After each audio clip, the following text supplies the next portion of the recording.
Yesu nashimwe cyane abakunzi ba Holiness Philadelphia, ndabashuhuje mwese aho muherereye, amahoro y'Imana bane namwe.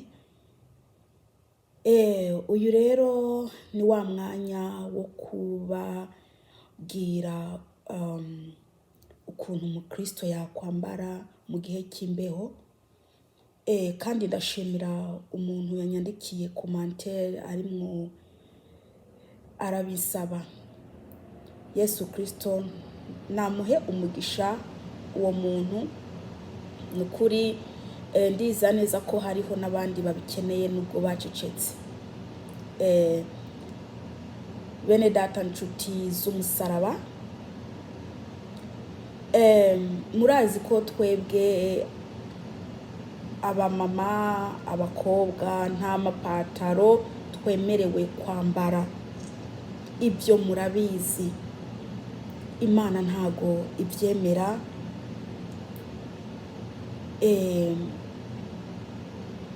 Wewe mwene data uri muranyumviriza urabizi, nawe urabizi. Ariko uyu munsi rero nje kuganira nawe mwene data, wowe mugenzi, wewe urimwo uraja Isiyoni,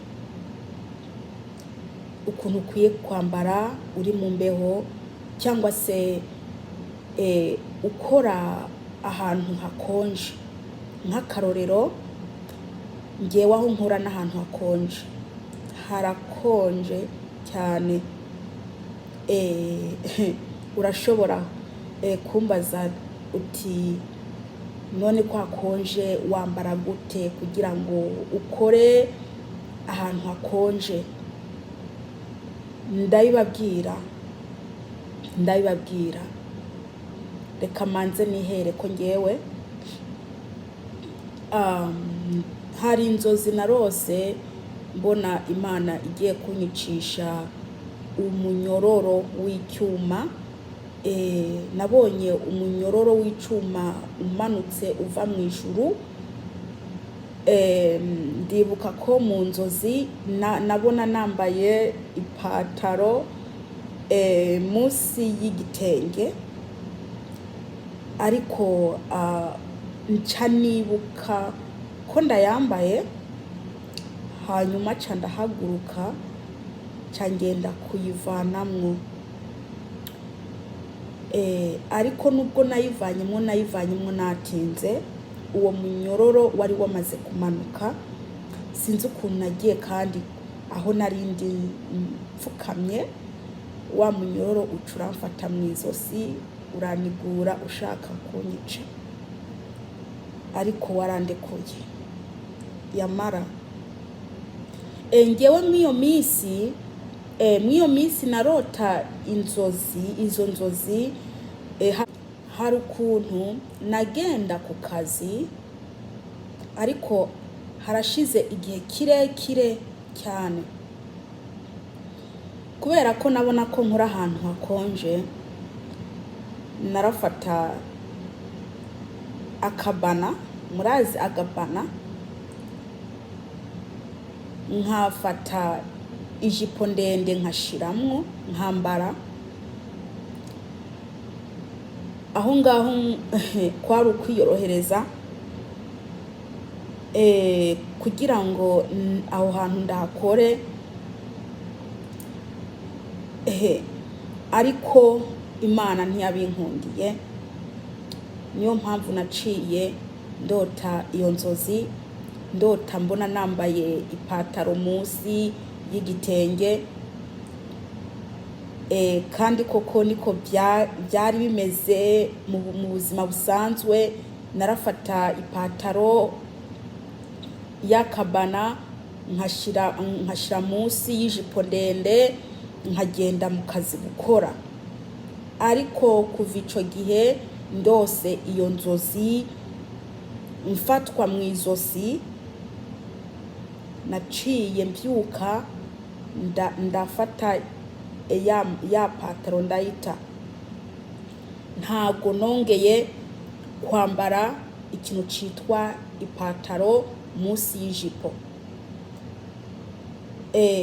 kubera ko Imana yo mu ijuru ntago ibyemera ko twebwe turimo turaja Isiyoni, ko twishiraho ikintu cyitwa ipataro.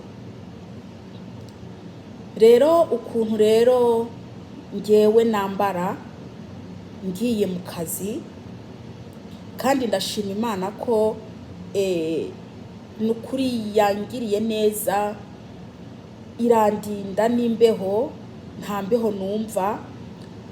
Ngewe rero ukuntu nambara ijipo, munsi y'iyo jipo ndende haba harimo iyindi jipo ntoya, urumva ni nk'isujipe niko nayita. Hanyuma nkafata amasogisi atari maremare nkambara, hanyuma nkafata n'ikoti nkambara, hanyuma nkagenda mu kazi. Ubwo buzima ndawubayeho uko nguko, nako ndawubayemwo uko nguko,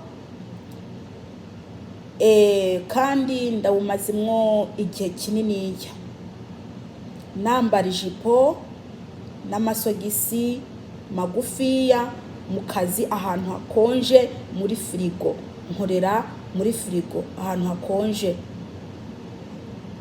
Kandi ndashima Imana ko amaguru yanjye adakonja. Imana indinda ingwara, ndashima Imana. Mwene data urimwo uraja Isiyoni, urashobora kuba wiyumvira ati mbese nzabigenza ntereka ndakubwire, ukwiye kwiyanga ukemera uwo mwami, ukamwemera neza. Yavuze ati ipataro sinkeneye, nisinkeneye, ntago ayikunda, kandi no mu ijambo ryayo biranditsemwo. Rero abantu rero baba ahantu hakonje, ukuntu mwakwambara rero bene data nshuti z'umusaraba, mpora mbona abantuze abasupanishi ukuntu barambara abakristo b'abasupanishi. Hari abakristo b'abasupanishi b'abakristo ariko batabivanga, b'abakristo usanga nta herena bambara, usanga mu mishatsi yabo ari natirere, usanga mu maso haba ata bintu bishizeho, ata bisheni, ata mapataro, atakiyewe. Araba Kristo benyewe kabisa, ubabonye ukabona amaso kuyandi, uvuga uti uriya muntu ndamubona mu Imana. Ndamubona mu Imana.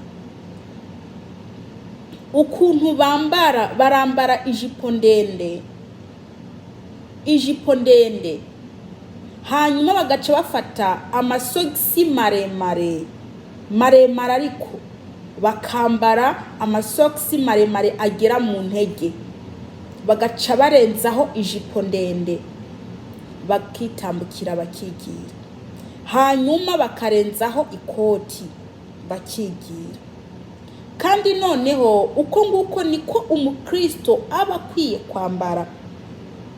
Uba ahantu hakonje, ukorera ahantu hakonje, ukaba utambara ipataro, ni wambare uko nguko ndakubwiye. Gura amasogisi maremare agera mu ntege, hanyuma ufate ijipo ndende uyambara ugerekeho. Hariho amajipo mu isoko bacuruza umengo nibiguturiya, umengo nibifuko, bimeze nk'ibifuko ariko bigize umengo ni by'ibidodo. kene iyo myenda ituma umuntu adakonja. Mwene data urimo uranyumviriza, ni byiza ko umuntu akwiye gusa nk'uko Imana ikeneye.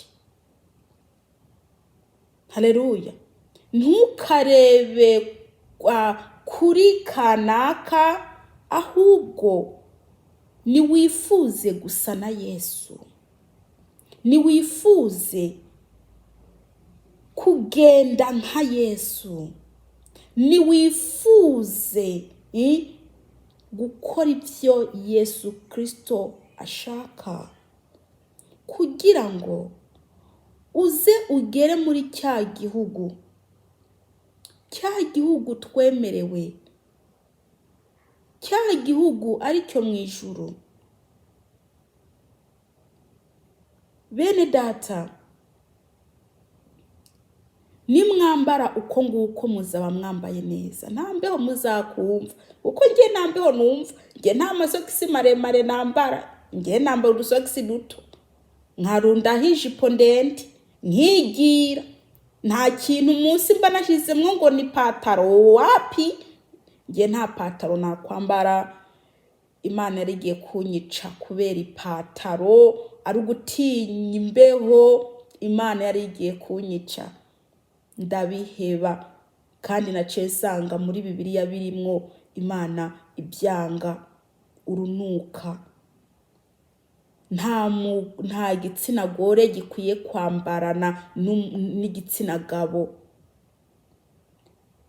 Oya, murazi ko abagabo basoba bahagaze, ziriya risani buriya zafite ico zisigura, zirafite ico zisigura. Ariko we mukobwa mumama, uri umumama, urasutama urasutama.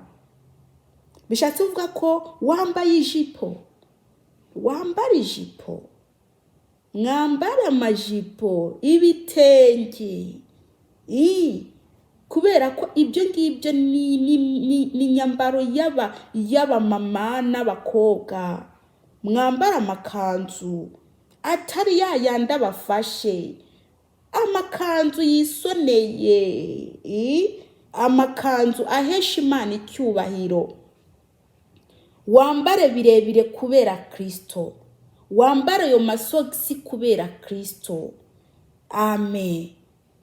Kandi Imana yo mu ijuru izakurinda imbeho, ntaco uzaba. Ngiye ntaco mbaye, maze igihe kinini nambara ijipo n'amasogisi, ndi mu kazi gakonje cyane, ariko Imana yarandinze imbeho, ntaco mbaye. Rero icyo nakubwira, nukora ibyo ngibyo ndakubwiye. Ambara amasogisi maremare ageze hehe ku mavi, urundeho ijipo ndende, wigire, uheshe Imana icyubahiro. Haleluya. Uheshe Imana icyubahiro. Imana yo mu ijuru nibagire neza.